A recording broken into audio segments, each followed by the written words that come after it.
European Union leaders struggled to find quick and practical solutions at their summit Thursday as they grapple with the energy crisis fueled by the war in Ukraine and try to maintain a united front in the face of Russia's President Vladimir Putin coercion.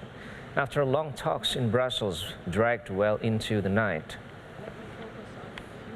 the 27 European Union leaders could not bridge gaps between some of the biggest member states and failed to impose a gas price cap to counter Russia's strategy to choke off gas supplies to the bloc at will.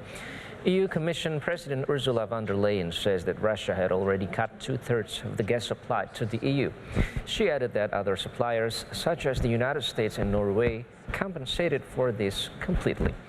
To make sure the runaway cost of gas doesn't further tank struggling EU economies, the Commission has proposed a system to pool buying of gas and offered a compromise that would allow for a correction mechanism to kick in exceptional circumstances. Meanwhile, according to European Union Council President Charles Michel, there was strong will to work together to tackle the energy crisis. And of course, we need to work very hard and urgently in order to implement as much as possible the different measures.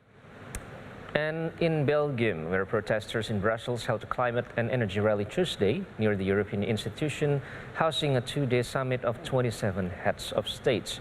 With the participation of a coalition of European and Belgian NGOs, representatives of Amazonian communities, scientists, and youth organizations, the citizen movement Rise for Climate Belgium led the rally to demand more ambitious climate policies from the European Council.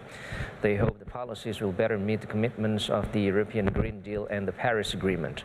One of the organizers says the European Union recently agreed that they would keep carbon emission to minus 55% by 2030, which is a reduction target they have agreed on.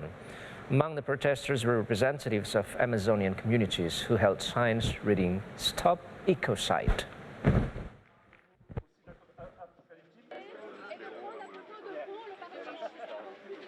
To the Paris Agreement. Recently, the European Union agreed that they would keep carbon emissions to minus 55% by 2030. This is the reduction target they've agreed on. It is not enough. It is not good enough.